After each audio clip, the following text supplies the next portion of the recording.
Muito bem, pessoal. Então, nessa aula, nós vamos reunir vários dos conhecimentos que a gente obteve nas aulas anteriores para escrever um programa Python e extrair dados financeiros do site Yahoo Finance.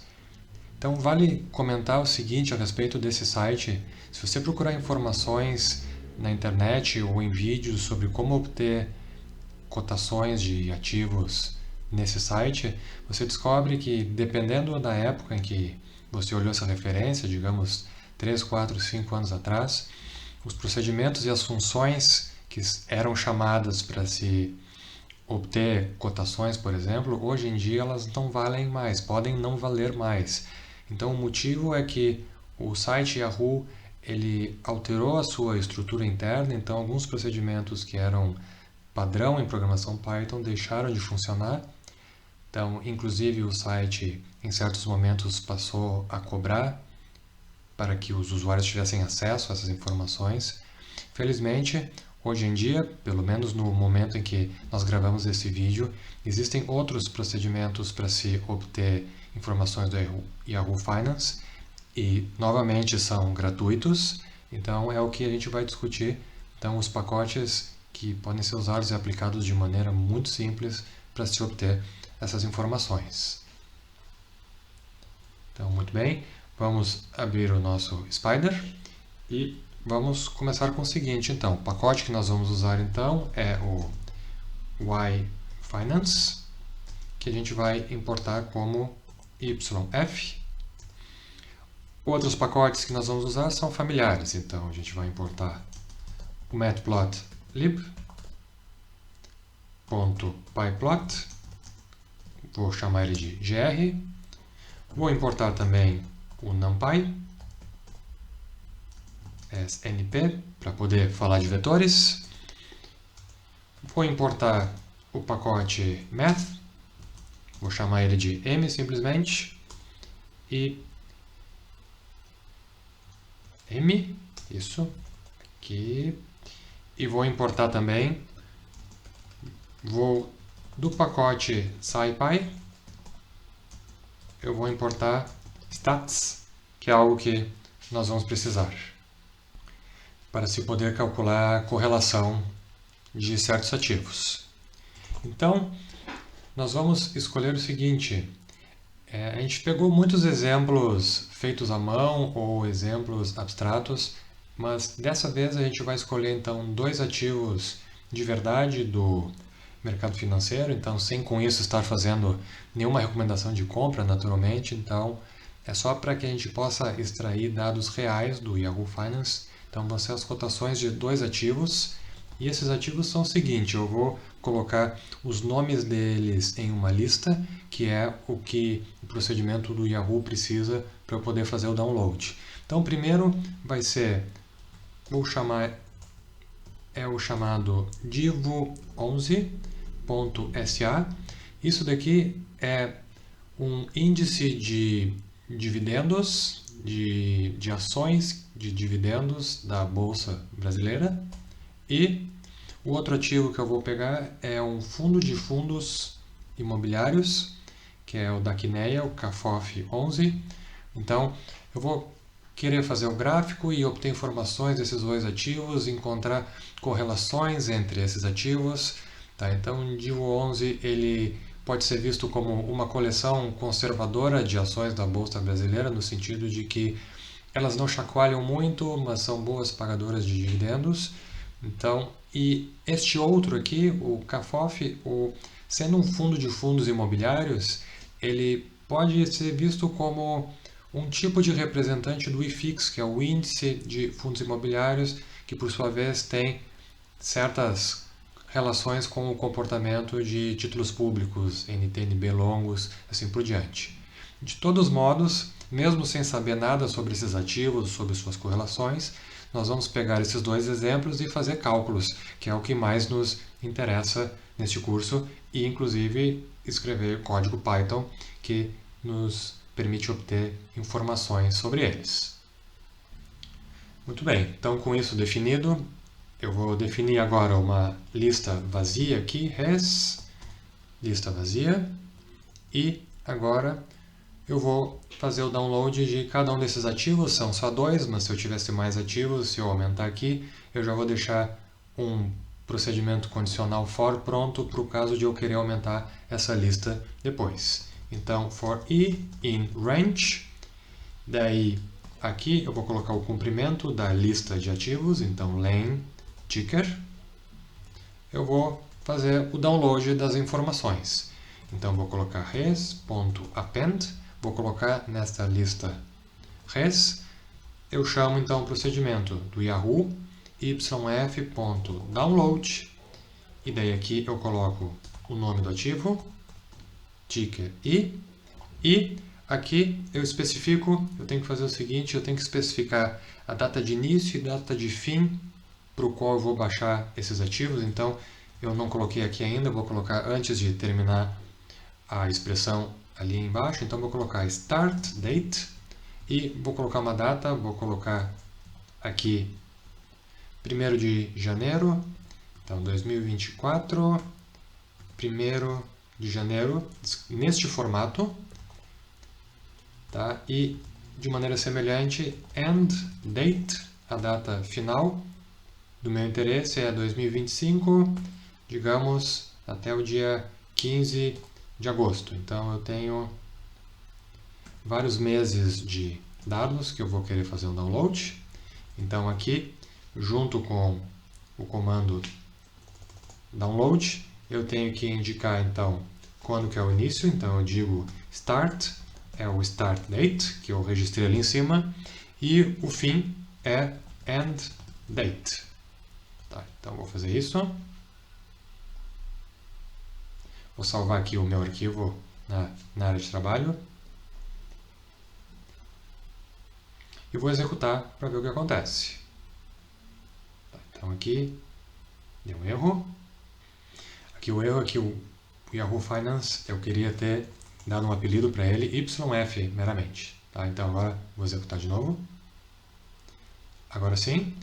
Tá? Aqui é interessante ver o que aconteceu depois desse comando no explorador de variáveis. Então, esse laço aqui, ele fez 2 downloads do Yahoo Finance e guardou tudo na minha lista res, que ela se encontra aqui. Então, olha, ela é do tipo lista, ela tem 2 elementos e cada um dos elementos, olha aqui que esse procedimento fez, cada elemento é um data frame. Vale a pena abrir e ver o que tem aqui dentro? Então, o primeiro data frame do índice 0, ele tem 406 linhas e 5 colunas, então se refere a esse período aqui. E aqui eu tenho as colunas e eu posso inclusive apertar aqui e ver o que eu tenho aqui dentro na posição 0. E aqui, ó, eu tenho as cotações do meu ativo DIVO, o índice de dividendos, o fechamento, a abertura, a máxima, a mínima, a abertura e o volume de transações para todos os dias do período que me foi pedido. O segundo elemento dessa lista é o outro data frame referente ao CAFOF, e da mesma maneira eu tenho o fechamento, a máxima, a mínima, a abertura e o volume diário de transações para todo esse período. Então ele fez tudo isso rapidamente. Tá? Então nós temos essas variáveis aqui, todas essas informações até agora. Tá? Então vamos fechar aqui, vamos continuar então.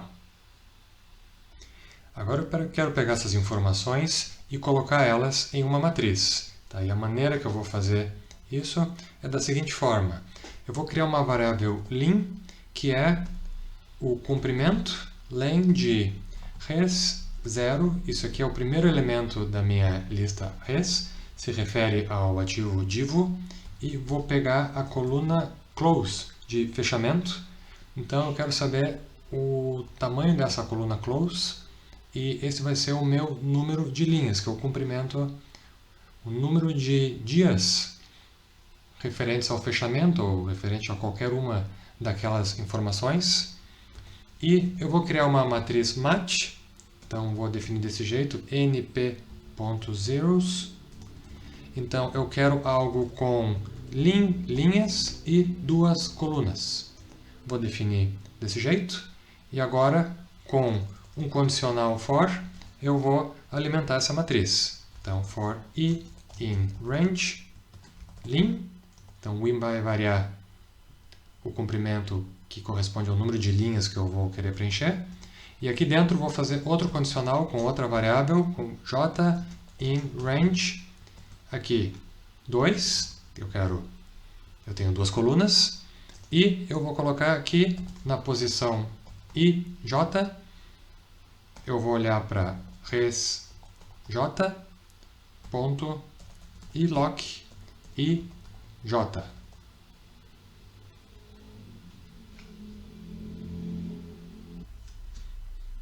E aqui acaba a minha iteração e eu vou imprimir essa matriz. Então, vamos ver o que acontece. Vou limpar aqui. Ó, então, isso daqui corresponde então à minha matriz mat. Então, se eu olhar aqui a minha matriz mat, eu vou olhar, está aqui. Então, ele populou essa matriz com todos os fechamentos na primeira coluna do divo e todos os fechamentos do cafof na segunda coluna. Tá? Então, ele está listando tudo aqui. Agora eu quero fazer o seguinte, quero fazer um gráfico comparativo desses dois ativos. Então, eu vou proceder para preparar um gráfico. Então, eu vou fazer o seguinte, vou definir um eixo x, então np.arrange, daí o número de linhas, vou definir um ax1 como sendo gr.subplot 211 para imprimir dois gráficos, e no ax1 vou fazer o seguinte, ax1.plot, daí eixo x, o eixo x, e aqui eu vou pegar mat, 0, então eu vou imprimir tudo que eu encontrar referente ao divo 11, que é o primeiro ativo. Vou querer um gráfico tracejado, da cor preta, e posso colocar um rótulo, aqui vou chamar de divo 11, então, deixa eu abrir um pouco o espaço aqui.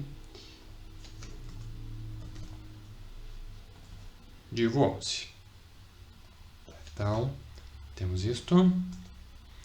E nesse ax1, vou colocar um título. Comparação entre divo 11 e cafof em 2024, 2025, digamos. Então, ficou assim. Vou definir agora a informação referente ao cafof, ax2. Vou definir como ax1.twinx. Então, isso daqui é para colocar um outro eixo, um eixo gêmeo, que é um eixo que ele é paralelo ao eixo y, mas como está escrito aqui, oposto ao eixo original. Então, só um completamento, um refinamento do nosso gráfico. E vou fazer ax2.plot, eixo x, mat, colocar 2 pontos, 1, para pegar outra coluna referente ao cafof. Quero um gráfico contínuo, azul, e vou colocar um rótulo também, cafof 11. Isso. Vou colocar, então, pedir para colocar uma grade, ax2.grid. Vamos executar e ver o que acontece. Então, deixa eu fechar aqui o explorador de variáveis. Vou limpar aqui essa tela. Tá? Vamos executar e ver o que acontece. Então, está aqui. Então, o gráfico em azul é o gráfico do cafof. O gráfico preto é o divo. Tá? Então, nós temos essa comparação nesse período. Agora, na parte de baixo do gráfico, eu vou estar interessado em calcular o retorno percentual de cada um desses dois ativos. Então, eu posso proceder do seguinte jeito. Então, eu vou escrever aqui res 0, vou olhar para o retorno, igual, vou pegar res 0, ponto close, ponto percentual change, 1, e, da mesma maneira, res 1 retorno, igual res 1, ponto close, variação percentual. Então, vou dar clear aqui, vou executar, ver o que acontece. Então, aqui no gráfico, por enquanto, nada. Tá? Então, o que esses comandos fizeram? Então, ele olhou para o primeiro elemento de res. O que é o res? É a minha lista de data frames, certo? Então, vou abrir aqui o explorador de variáveis para lembrar vocês do que se trata. Então, res é a minha lista que eu fiz o download, a minha lista de data frames. Cada uma delas se refere a um dos ativos. Esse é o Divo 11, esse é o CAFOF. E aqui eu estou criando uma coluna nova em cada um desses data frames e eu estou chamando ela de retorno. Então, e o que eu estou colocando nessa nova coluna? Eu estou olhando para o primeiro elemento de res, estou olhando para a coluna de fechamento e vou calcular a variação percentual daquele ativo. Tá? Então, isso é algo que eu consigo visualizar. Se eu clicar aqui no res, então estão aqui os dois data frame. Se eu abrir um deles, por exemplo, o do Divo, eu tenho as colunas de antes, mais uma coluna nova aqui, que é de retorno, que é a que eu usei para calcular o retorno percentual para cada um dos dias, tá? Exceto o primeiro, né, porque eu não tenho informação do dia anterior a este. Tá? E analogamente para o outro, para o CAFOF, eu tenho uma coluna nova aqui com retorno percentual. Então, essas duas linhas serviram para criar uma coluna nova em cada um dos dois data frame e, usando a variação percentual, a partir da coluna close, eu registrei essas novas informações em cada um desses dois data frames. Agora, eu vou chamar de ret1 essa coluna de retorno para o primeiro ativo, o Divo 11, então res 0, retorno, vai para essa variável, e ret2 para o segundo ativo, eu vou pegar res1, vou pegar a coluna retorno do segundo data frame. Eu vou criar um eixo R, que eu vou chamar de vou escrever aqui np.range len de ret1. Então, esse aqui é o eixo dos retornos. Vou escrever aqui ax1, agora ele é o gr.subplot 212, tá? Para indicar para o Python que agora eu vou tratar de fazer o segundo gráfico da minha dupla de gráficos. E daí vou fazer o seguinte, ax1.plot, o meu eixo dos retornos é o eixr, a minha imagem é o ret1, eu quero um gráfico tracejado, vou colocar aqui bolas pretas e vou colocar aqui o rótulo Divo 11. Aqui. E vou colocar um título, ax1.setTitle, set sublinhado, title, retornos. Da mesma maneira que antes, eu vou criar um eixo vertical gêmeo, então, ax2 igual a ax1.twinx, e ax2.plot, o outro ativo. Então, o eixo dos retornos é o mesmo. E agora eu coloco ret2 eu quero um gráfico contínuo, azul. Posso colocar outros modificadores, por exemplo, aqui, por exemplo, a grossura da linha, vou colocar 2 e vou colocar um rótulo CAFOF 11.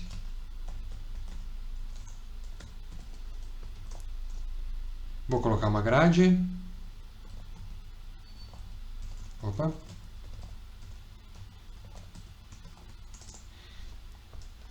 E agora eu posso,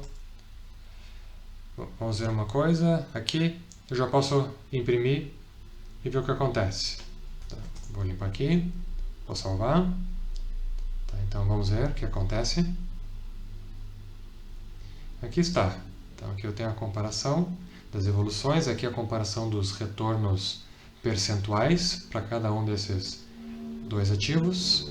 Tá, o azul é o CAFOF, o preto é o DIVO. Vamos agora calcular algumas informações estatísticas desses ativos.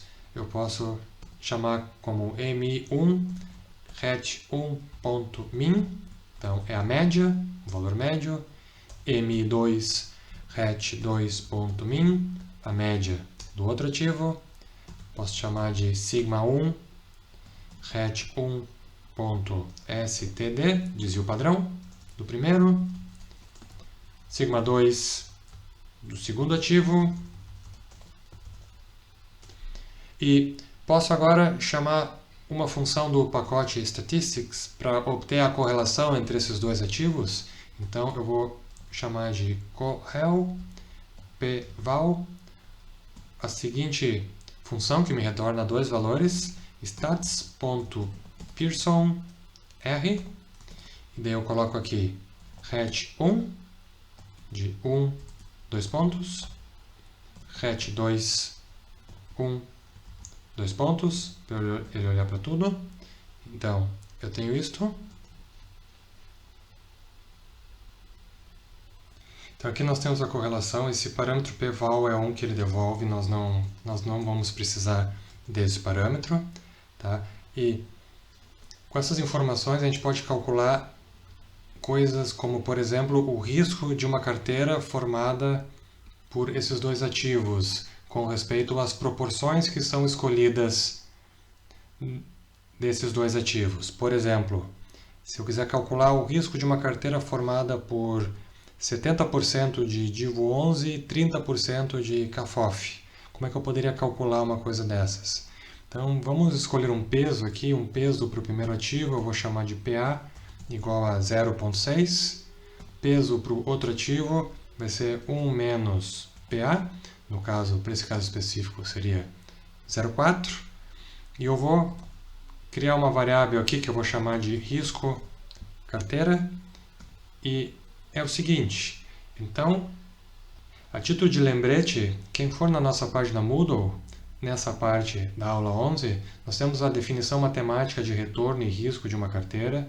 Então, o risco ele é calculado em termos dessa raiz quadrada.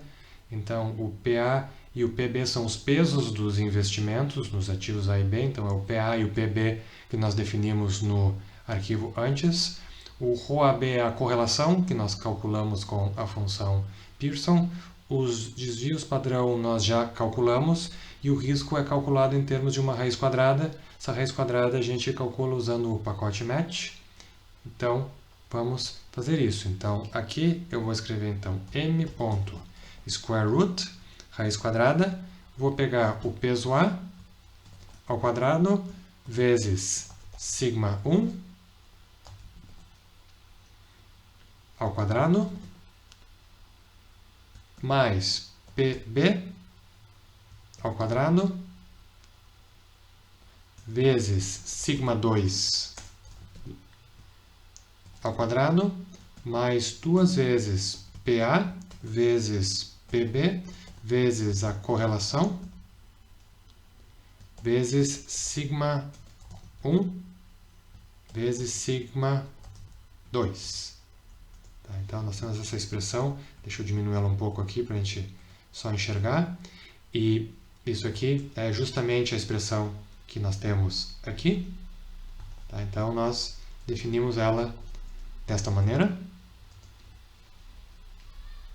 E como nós estamos escrevendo um arquivo Python que a gente quer executar e obter respostas, então vamos preparar um resumo dessas informações que a gente obteve. Então eu vou escrever print média do retorno de div 11 igual m e 1. Analogamente, fecha aqui. Aqui. Média retorno cafof m e 2. Vou colocar print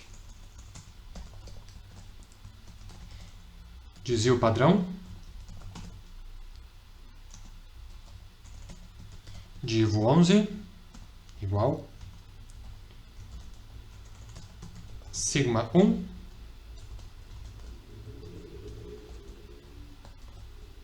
desvio padrão cafof 11 sigma 2 print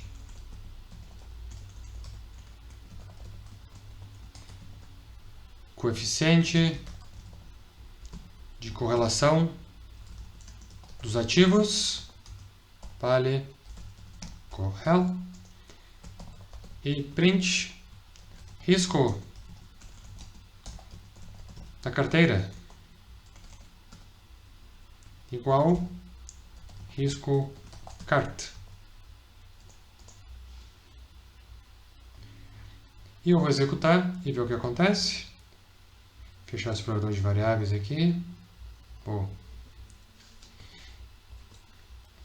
diminuir aqui o tamanho da tela, o tamanho da fonte. Vou executar e ver o que acontece. Então, esse gráfico aqui nós já tínhamos antes. E aqui nós temos as informações pedidas. A média de retorno do div 11, a média de retorno do cafof, negativo, o desvio padrão de cada um deles, coeficiente de correlação e aqui o risco da carteira. Finalmente, mais uma coisa que eu posso fazer agora é fazer o gráfico da fronteira eficiente dessa carteira. Então, ali eu vou conseguir visualizar qual que é a proporção dos ativos que vai me fornecer o menor risco. Então, eu vou preparar um gráfico de maneira parecida com o que nós fizemos em outras aulas. Vou pegar uma variável p, então vou chamar de np.arrange de 0 a 1, 0.01, então para eu ter uma quantidade grande de pontos. RC, eu vou zerar um vetor aqui, np.zeros, o tamanho dele é o comprimento de P. O eixo da carteira, eu vou definir como np.zeros, comprimento de P também. Vou definir igual a 0 e vou criar o seguinte condicional, então. Vou criar aqui um for para x em P. Vou fazer o seguinte, vou pegar y igual a 1 menos x e vou pegar RC, a iésima posição, e vou calcular a raiz quadrada. M ponto raiz quadrada, x ao quadrado, vezes sigma 1 ao quadrado, mais y ao quadrado, vezes sigma 2 ao quadrado, mais 2 vezes x vezes y, vezes correlação, vezes sigma 1 vezes sigma 2. Vou colocar na variável eixo da carteira, na posição i, esse valor de x, e faço i receber i mais 1. Então, esse aqui é o meu condicional, tá? Então, o que está acontecendo aqui? O que está sendo feito?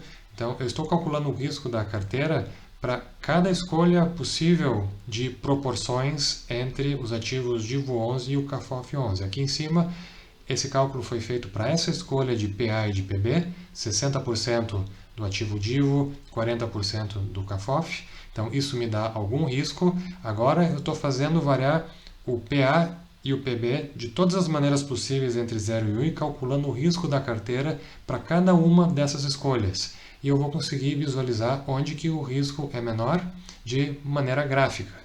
Tá? Então, agora eu vou chamar então gr.figure.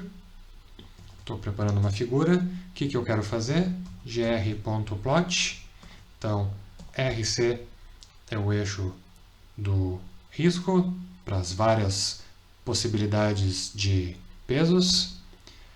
Aqui eu tenho o eixo da carteira e eu quero um gráfico contínuo, preto. Vou colocar uma grade, como é usual. Vou criar um nome aqui para o eixo X, gr.xlabel. Vou colocar aqui risco. Vou colocar o tamanho de uma fonte, font size igual a 14, digamos. gr.ylabel. Aqui é o retorno da carteira. Vou também colocar fonte tamanho 14. Aqui, deixa eu aumentar a letra de novo. Aqui o apóstrofe é aqui e aqui não tem. Deixa eu ajustar aqui. Isso. E vou colocar um título. gr.title. Fronteira eficiente. Se refere a DIVO 11. CAFOF 11. Coloco font size igual a 14. Tá, então, com tudo isso pronto, agora a gente pode imprimir o gráfico e ver o que a gente encontra. Aqui, um erro. Aqui faltou uma vírgula. Vou tentar de novo. Agora sim. Então, nós temos o risco no eixo X, o retorno no eixo Y. Então, idealmente, a gente quer o maior retorno possível com o menor risco. Tá, vamos examinar o significado desse gráfico aqui. Primeiro, vamos limpar um pouco aqui a tela. Olhando para o gráfico, nós temos que o menor risco, então, ele ocorre na parte mais à esquerda do gráfico, é o que costuma ocorrer, então esse valor aqui. Então a pergunta que a gente quer fazer é qual que é a proporção da carteira que me fornece esse menor risco. Para a gente entender isso, vamos olhar para o algoritmo de novo aqui, esse que constrói esse retorno da carteira aqui. Notem que eu tenho duas variáveis aqui, eu tenho a variável x, que vai variando de 0 a 1 em quantidades bem pequenas. E eu tenho essa variável i, que também vai aumentando de 1 em 1, assim como o x vai aumentando. E aqui eu vou calculando o risco. O y ele depende de x à medida que o x vai aumentando. Então, o que acontece? Vai chegar uma hora que vai ter uma escolha de i, ou de x, digamos, tal que este retorno aqui vai produzir um valor de risco que é o menor possível. Então, eu vou ter valores que, à medida que o x aumenta, vão produzir um risco que vai diminuindo, diminuindo, daqui a pouco vai aumentar de novo. E notem, eu tenho essa informação nas variáveis do Python. Basta eu olhar para o vetor RC, que eu tenho registrado na minha memória. Então, vamos ver uma coisa. Eu vou abrir aqui o meu explorador de variáveis. A variável RC está aqui, eu posso clicar. Então, esses aqui são os retornos para cada escolha do meu domínio. Então, à medida que o meu i ou o meu x vai aumentando, eu tenho retornos da minha carteira, eu tenho o risco. E esses valores aqui, notem que eles vão diminuindo à medida que o i e o x vão aumentando. Então, continua diminuindo 0,065 e agora notem, agora começa a aumentar de novo. Eu começo a ir para a parte de cima dessa minha curva, então enquanto diminuiu eu vinha para cá até o momento em que eu cheguei em um momento mínimo e agora começou a aumentar o risco de novo.